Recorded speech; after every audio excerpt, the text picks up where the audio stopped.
I don't believe in ghosts, but I do believe in JOAN de la Fleur. JOAN de la Fleur, the podcast experience. Take two, camera. And here we go now. We've got sound, speed, recording, and action. Hello, my darling fans. Hello, and welcome back to another episode of JOAN de la Fleur, the podcast experience, darlings. Yes, the podcast experience. Can you believe this is the 4th episode, darlings? It's so wonderful to be here with you all.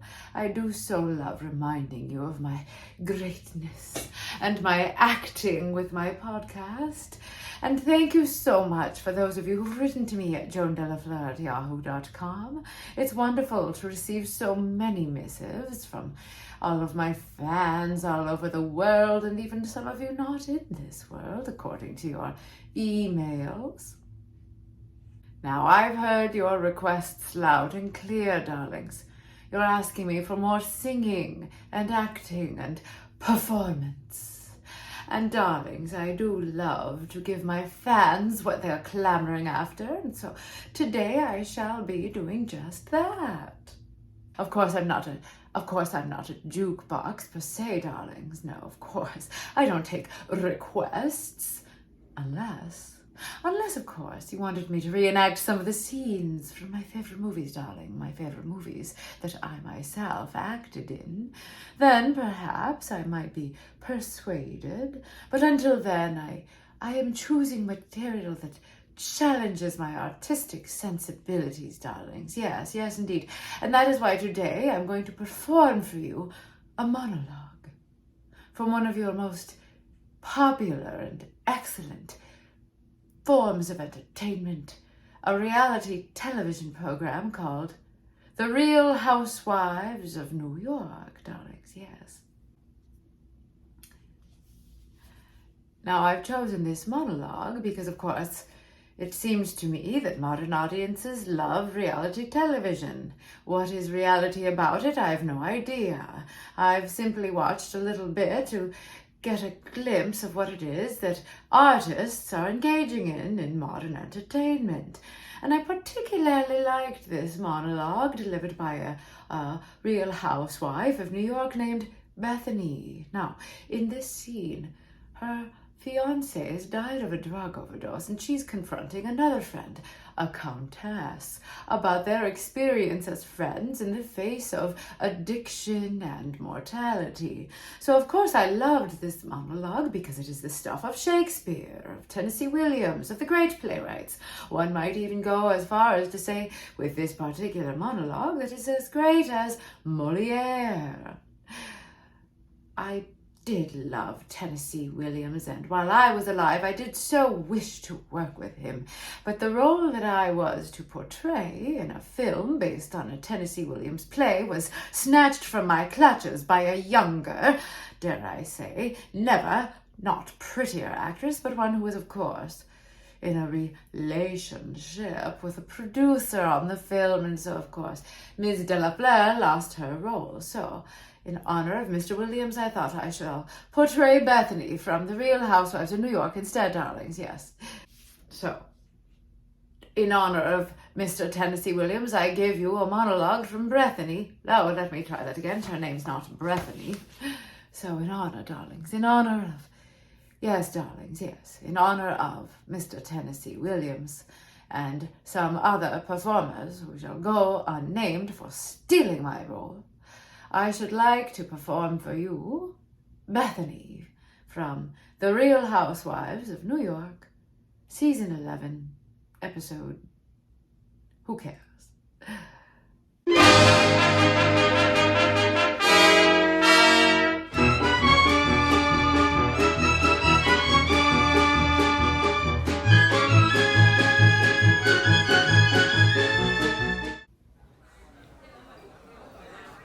I'm so mad. Do you understand? I did your intervention. Well, my fucking ex-boyfriend, ex-fiancé, died of a drug overdose. And you haven't checked in on me. I did your intervention while my guy died.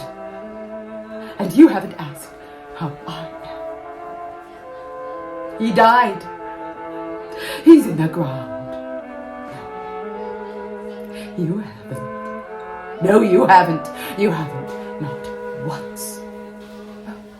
Well, I've got a lot going on. Come to my theater. Cabaret. Fucking Cuban cabaret upstate and cabaret all day. Life is not a cabaret. It is actually not a cabaret.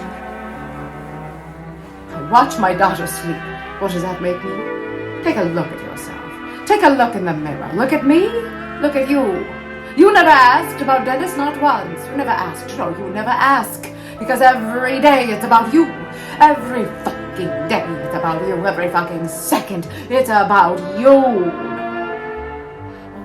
Because I didn't get a massage. Because you're an asshole that didn't even come have lunch with us. But you go and you look at your own poster. You don't get it. Do you understand? It was a whole weekend. I took weeks of my life for you. She's being a fucking doormat. She's scared. Yes, she is. Oh, she saved you. Oh, please, I had lawyers come to your house on a Sunday. I talked with your kids. I sat in your driveway to make sure that you wouldn't get in your car because you nearly crashed your car and killed your friends. You were running in the fields in a negligee and you had to be taken away in cop cars. And I made sure that they didn't film you so that you didn't ultimately get arrested. You left. You left the fucking rehab that I got for you 2 weeks earlier. Yes, you did. Yes, you did. You left. It was cabaret. You left. You're a sicko. A sicko. For cabaret, you left rehab. I got it for free and you're sick. And you know what I'm talking about. You know what I'm talking about. You didn't ask me once how I was about Dennis. You didn't ask me once. Because you're so up your own fucking ass. I don't even know what's going on. I don't even know what's going on. I don't even know what's going on. I don't know. I don't know what's going on. I don't know.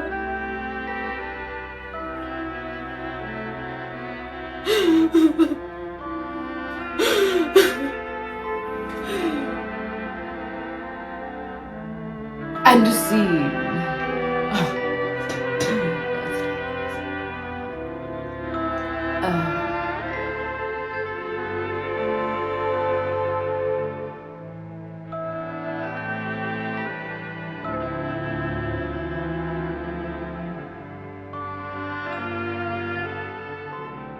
One thing, darlings, that's no good about being a spirit is I don't have makeup to come and touch up my makeup after a sort of good bout of crying like that, darlings. Well,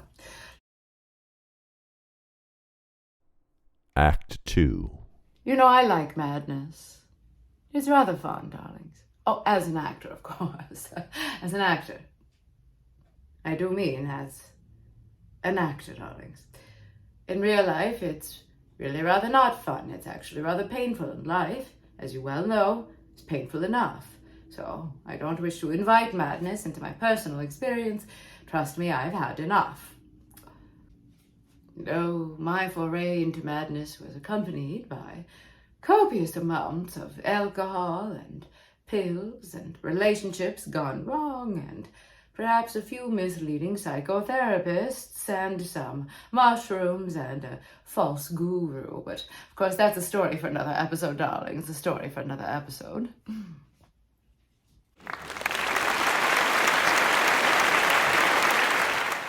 I remember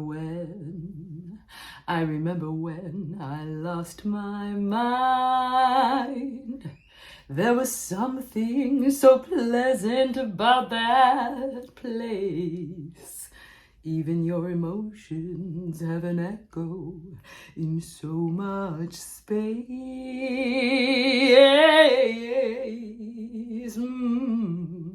And when you're out there without a care, yeah, I was out of touch, but it wasn't because I didn't know enough. No, darlings, I just knew too much. Does that make me crazy? Does that make me crazy? Does that make me crazy? Possibly. Ooh. And I hope that you're having the time of your life. But think twice. That's my only advice. Oh, come on now, come on now, come on, come on. Come on now, come on now, come on now, come on now. Who do you think you are? Bless your soul. You really think you're in control? Well, I think you're crazy. I think you're crazy. I think you're crazy.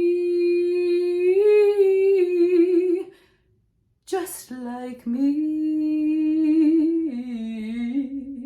Oh.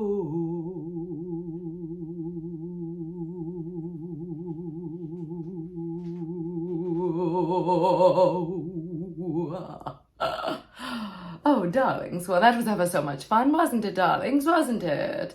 I have to say I really greatly enjoyed singing for you all just now, and I really got into another level of the character of Bethany, you know. Oh, how convenient for those lyrics to have been written by men. Of course, it's much easier for a man to be, you know, sort of like, how do we say, eccentric, whereas when a woman goes crazy, well, did I scare you for a minute there, darlings? I did, didn't I? Bear in mind that I'm a ghost. I'm not made of corporeal material, you dimwits, and there's absolutely nothing I could do to actually harm you other than get inside your minds. Which, of course, is a great threat, since we are talking about madness.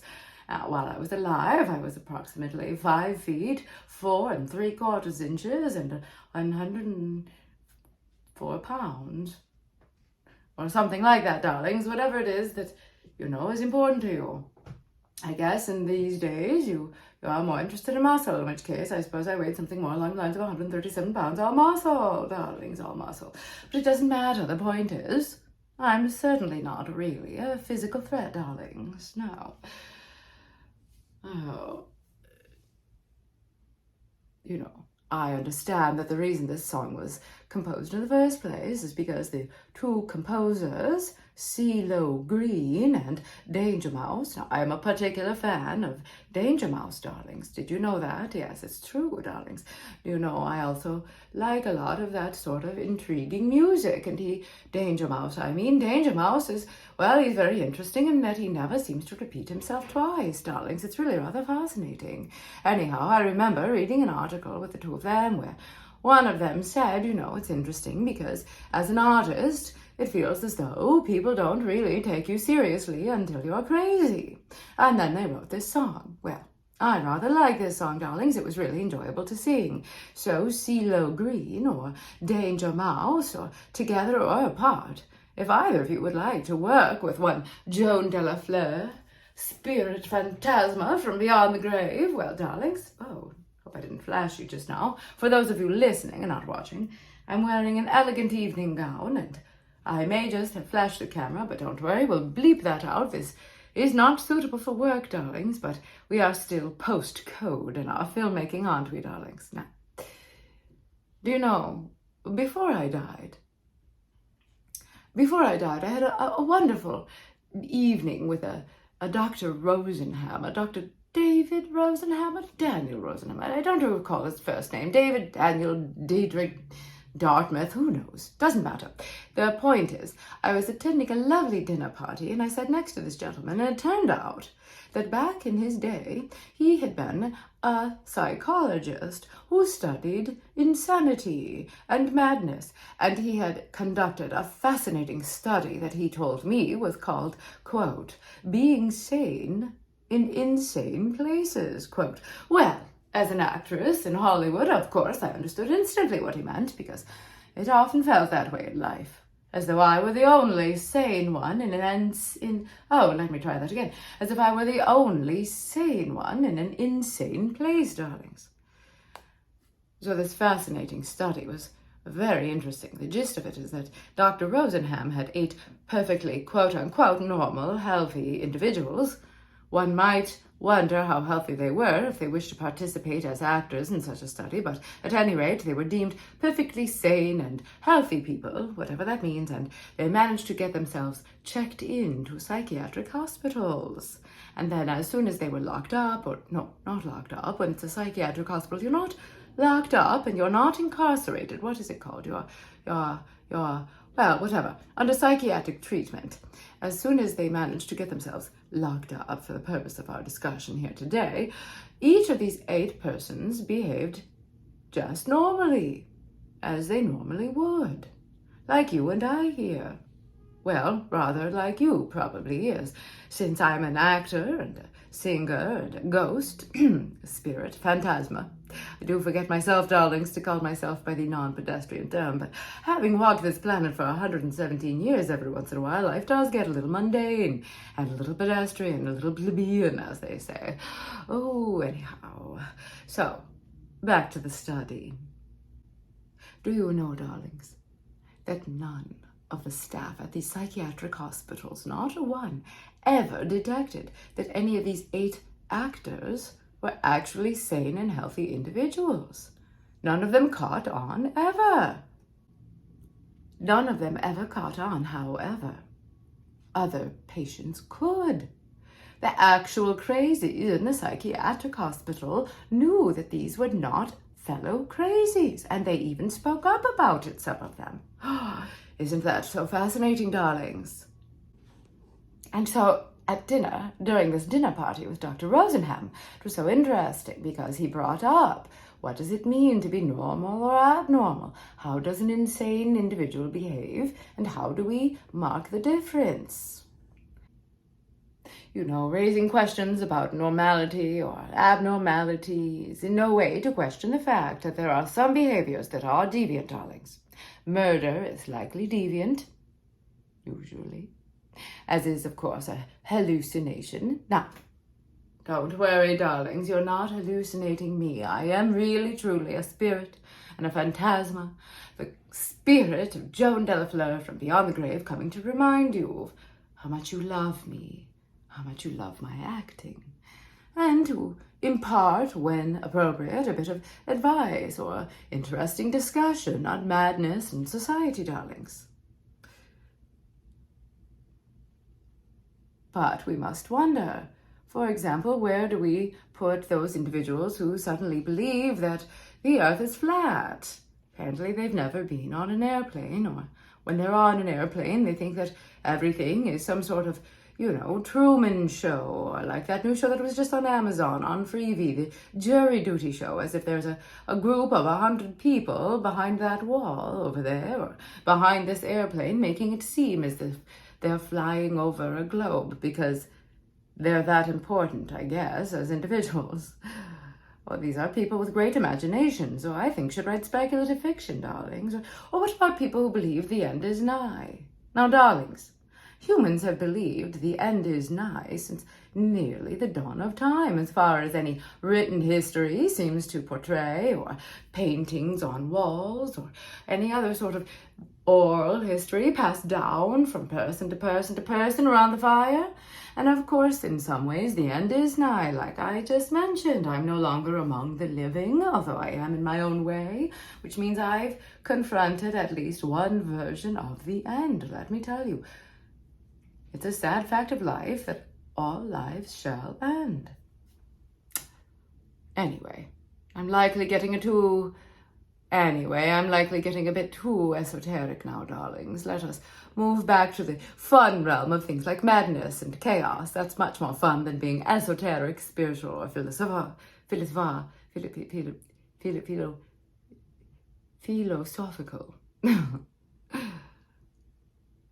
No, back to Dr. Rosenham and the frightening models that Sir Tennessee Williams... Is he a sir? He's an American. Well, whatever. We don't have sir, so I'll call him sir out of my own generous heart. Back to Dr. Rosenham and insanity and the frightening model that Sir Tennessee Williams provided for women. And, of course, that aspirational model of the Gnarls Barkley song, the glamorous version of insanity as portrayed by the Real Housewives franchises. And then, of course, there are the sad facts of the matter for the poor and the average. Oh, this is very interesting, darlings. It's very interesting. These are notes from my dinner party with Dr. Rosenham. So you see they're printed on ghostly paper here. I'd just like to read them to you, darling. Dr. Rosenham spoke about the fact that questions of what was normal and what was deviant was certainly worth questioning, but that this was not to deny the existence of the personal anguish that is often associated with mental illness. Anxiety and depression exist. Psychological suffering exists. But normality and abnormality, sanity and insanity, and the diagnoses that flow from them betwixt the two may be less substantive than many believe them to be. Well, as a woman who has roamed this planet for over 100 years and traveled in the lost space highway in these sort of cavities between space and time.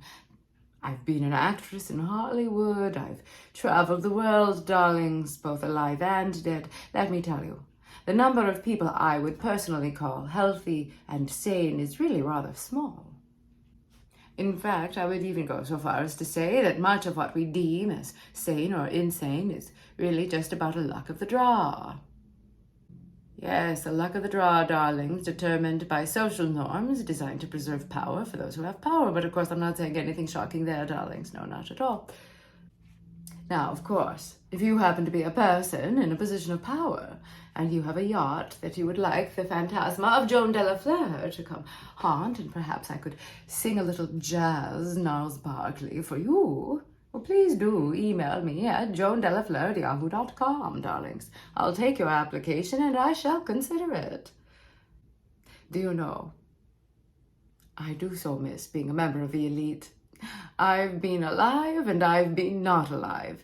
I've been an elite and I've been poor. And let me tell you, the rich have better booze, darlings, better booze. Usually. Anyhow, back to the Real Housewives of New York.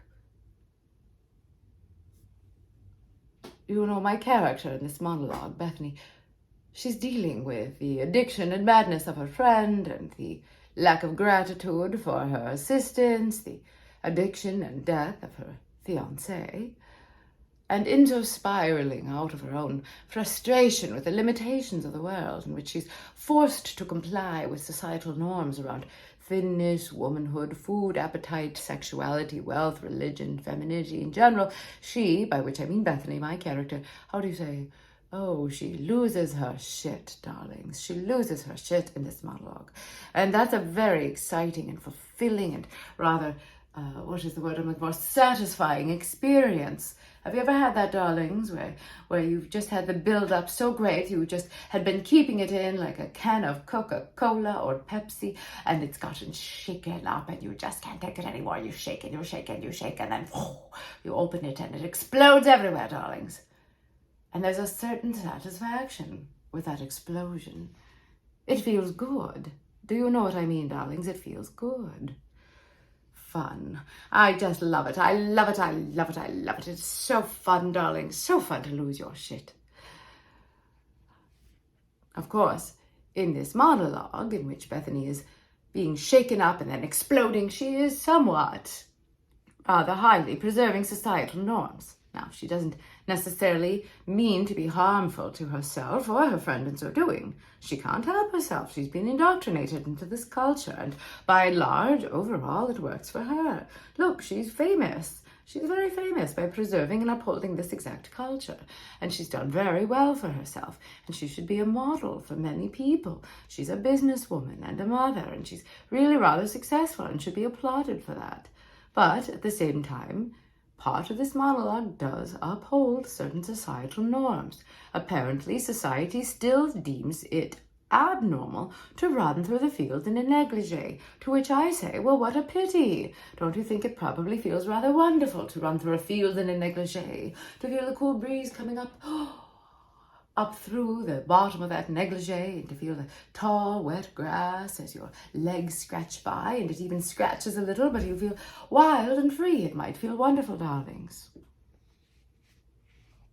You know, it's really rather more like Aunt Violet in Tennessee Williams' play and later film Suddenly Last Summer. Darlings, don't tell me you've never read... Oops, darlings, it's a weird accent. Darlings, don't tell me you've never read nor seen Suddenly Last Summer. Well, as soon as you have finished listening to every single episode of mine and following and rating and giving me the highest star rating possible and sharing this with 17 of your closest friends, please do run, don't walk, in a field, in a negligee, to your nearest library or bookstore to get a copy of Suddenly Last Summer, and then go watch the film version, or even better yet, see if you can find a local theater company putting on some Tennessee Williams and go see live theater. As for the Williams oeuvre, Suddenly Last Summer is really rather connected to the Real Housewives of New York, but I don't want to give any spoiler alerts, so until you've read and seen Suddenly Last Summer, and it is a doozy, darlings, it is a doozy, I don't know how much I should even say about the Real Housewives of New York, darlings.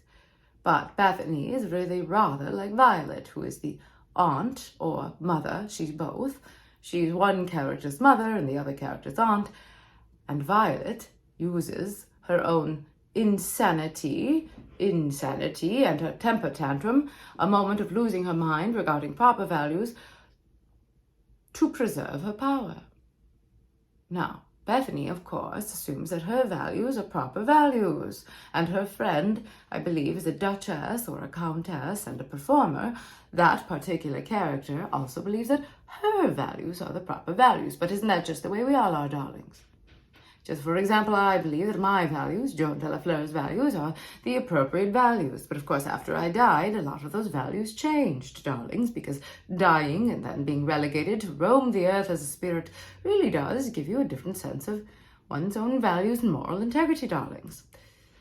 Well, it's an opportunity for you now to watch or read Suddenly Last Summer and think about my monologue as Bethany from the Real Housewives of New York, and think about your own values, determine your own values, darling. And here you thought you were just watching trash television, huh? No, darlings, no. Do you know, Bethany's temper tantrum is really to preserve her own status quo. She's saying, you should care more about the way things are supposed to be according to my idea of the world, and care more about me and what I stand for than pursuing your own heart's desires. So you see, darlings, why I chose this monologue to perform for you all. And I ask you, where is the status quo that you are consciously or subconsciously holding up rather than pursuing your own heart's desires, darlings?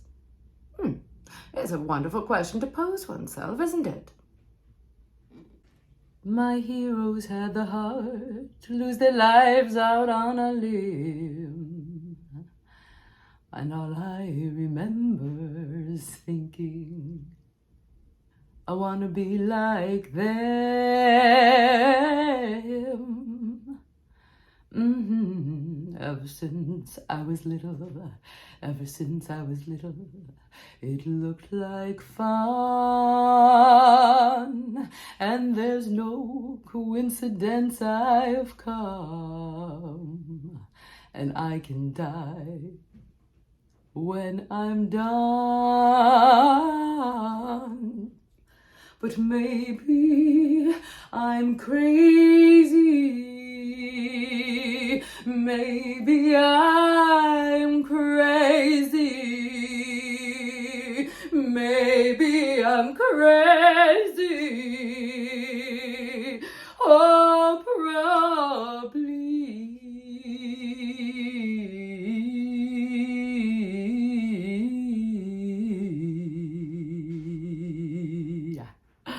Well, what do you think, dear listener?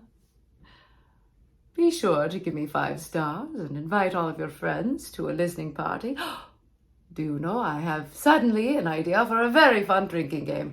You could do a drinking game called the JOAN de la Fleur drinking game, where every time you remember how wonderful I am, you take a shot or a sip of your drink. But of course, you'd be really rather drunk within the first few moments, darlings.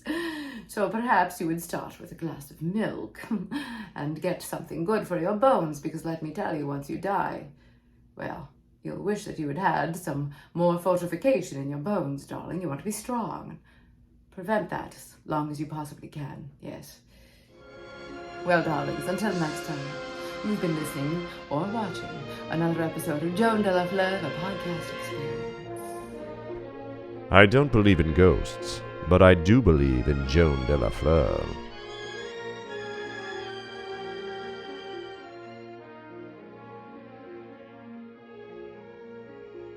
Get your martinis shaken before next week's stirring episode.